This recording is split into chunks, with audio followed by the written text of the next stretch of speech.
पौधों और बैक्टीरिया इत्यादि में कोशिका भित्ति की जरूरत क्यों होती है, वहीं प्राणियों में कोशिका भित्ति की जरूरत क्यों नहीं होती है। तो आज की वीडियो को समझने से पहले आपको जीव जगत का वर्गीकरण पार्ट 2 को समझना जरूरी होगा, जिसे आप चाहे तो आई बटन पे क्लिक करके देख सकते हैं। तो बच्चों, आज की वीडियो में हम 5 जगत वर्गीकरण के बारे में पढ़ेंगे।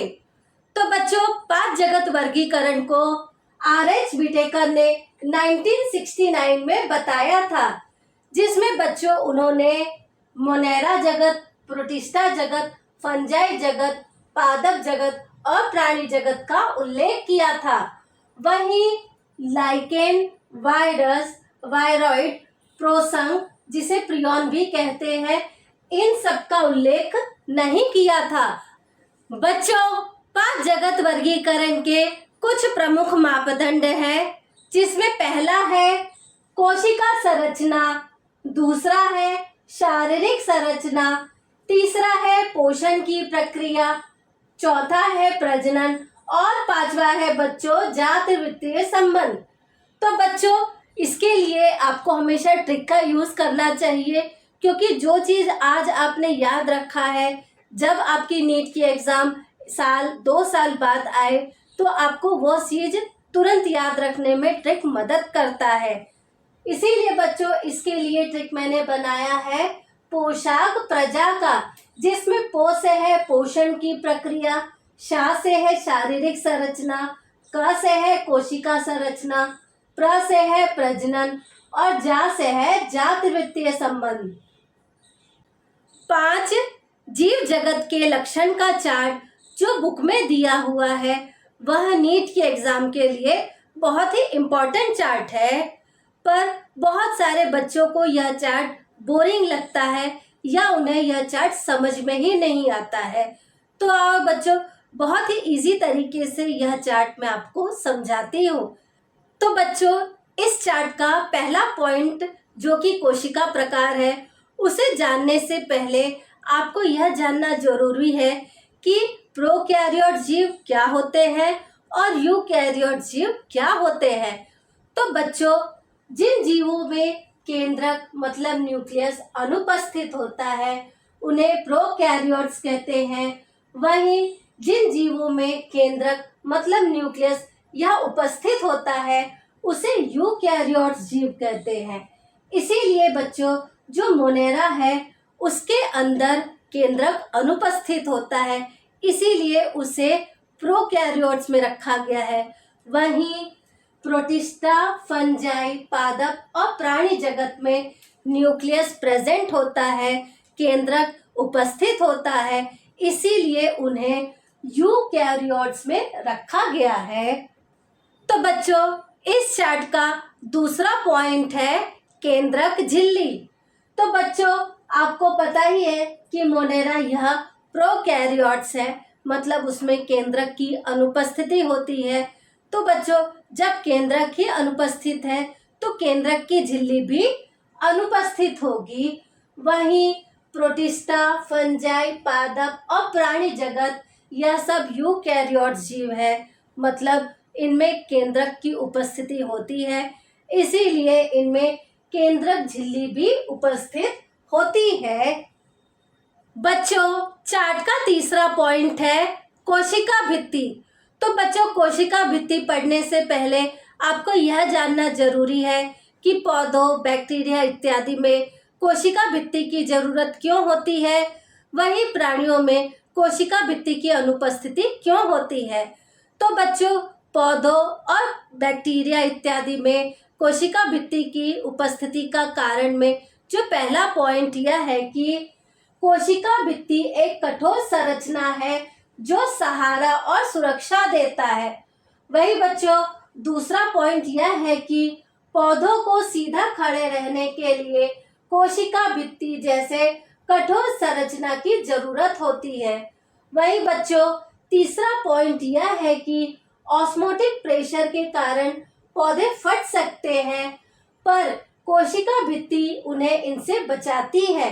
तो बच्चों, यह सारे पॉइंट है जो पौधों और बैक्टीरिया में कोशिका भित्ति की उपस्थिति को बताते हैं। वहीं प्राणियों में कोशिका भित्ति की अनुपस्थिति के कारण में से जो पहला कारण यह है कि वह कोशिका भित्ति या गतिशीलता में बाधा उत्पन्न करती है, क्योंकि कोशिका भित्ति एक कठोर संरचना होने के कारण चलने फिरने में बाधा का निर्माण करती है। वहीं दूसरा पॉइंट है बच्चों, प्राणियों को सीधा रखने के लिए प्राणियों के अंदर कंकाल उपस्थित होता है, इसीलिए उन्हें कोशिका भित्ति की जरूरत नहीं पड़ती है। वहीं बच्चों तीसरा पॉइंट है कि प्राणियों के पास कोशिका झिल्ली मतलब सेल मेम्ब्रेन होती है, जो ऑस्मोटिक प्रेशर को बैलेंस करती है। इसीलिए ही बच्चों प्राणियों में कोशिका भित्ति की अनुपस्थिति होती है।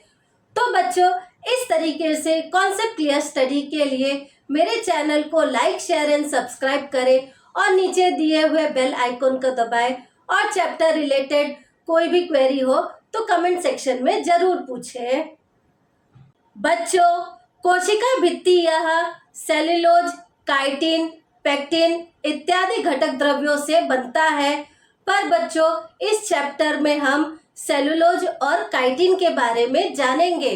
तो बच्चों सेल्यूलोज यह पौधों की कोशिका भित्ति का मुख्य घटक होता है, जिससे पौधों को कठोरता और मजबूती मिलती है। वहीं कवक की कोशिका भित्ति यह काइटिन की बनी होती है। बच्चों सेल्यूलोज यह जटिल कार्बोहाइड्रेट्स और पॉलीसैकेराइड होता है। वहीं काइटिन भी एक जटिल कार्बोहाइड्रेट और पॉलीसैकेराइड होता है। बच्चों सेल्यूलोज का रासायनिक सूत्र यह है C6H10O5 नंबर्स। वहीं काइटिन यह N-एसिटाइल डी ग्लाइकोसमाइड होता है। बच्चों सेल्यूलोज में नाइट्रोजन नहीं होता है, वहीं काइटिन में नाइट्रोजन होता है। तो बच्चों इस तरीके से आप कंपेयर करके अपने नीट की एग्जाम का कॉन्सेप्ट क्लियर कर सकते हैं। बच्चों इस चार्ट का तीसरा पॉइंट है कोशिका भित्ति।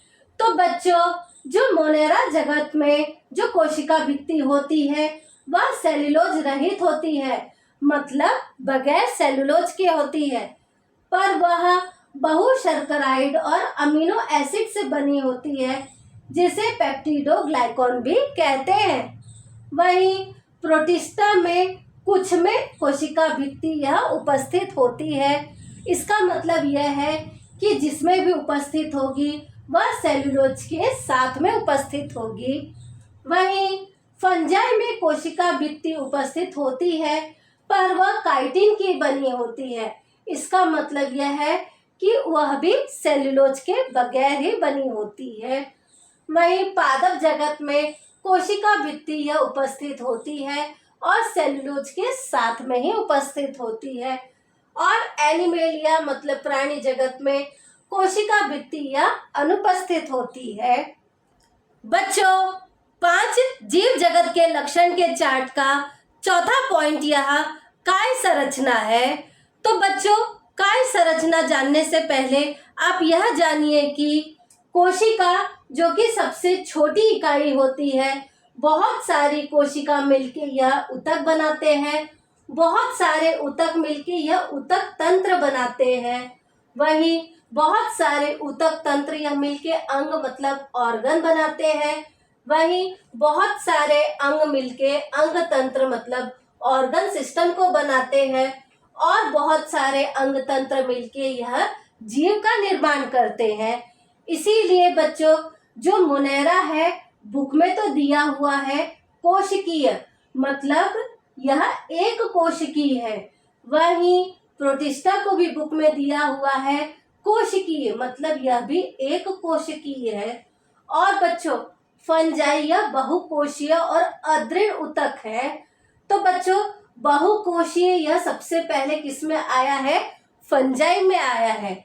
और बच्चों अदृढ़ ऊतक भी सबसे पहले किस में दिखाई दिया है? तो बच्चों यह फंजाई जगत में दिखाई दिया है।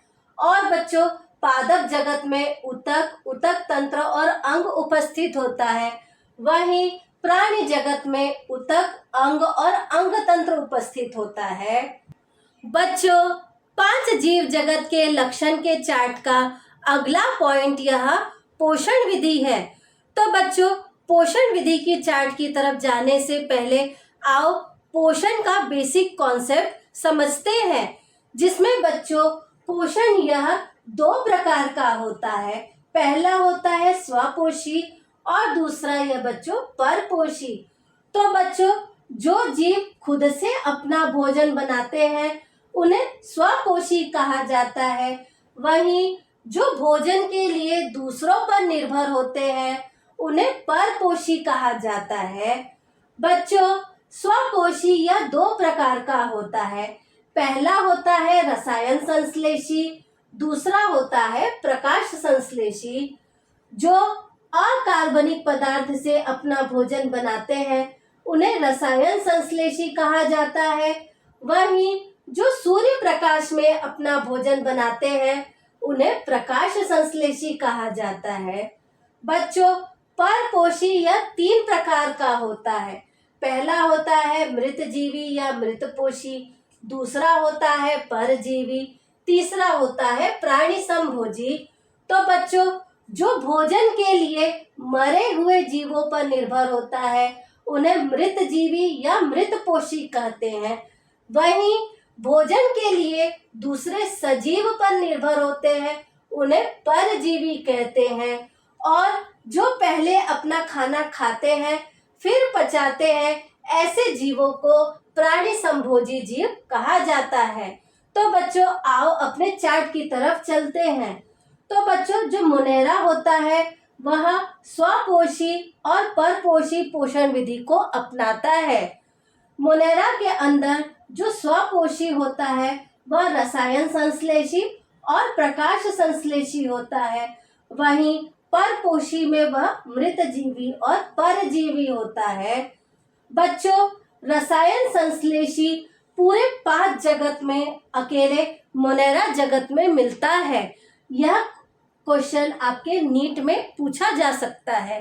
वहीं बच्चों, प्रोटिस्टा के अंदर पोषण विधि यह स्वपोषी का प्रकाश संश्लेषी और परपोषी के अंदर मृतजीवी और परजीवी के अंदर होता है।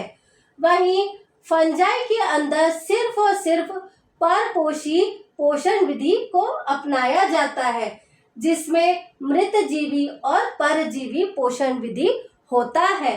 वहीं पादप यह पूर्णतः स्वपोषी जो कि प्रकाश संश्लेषी के रूप में अपने पोषण को पूरा करता है।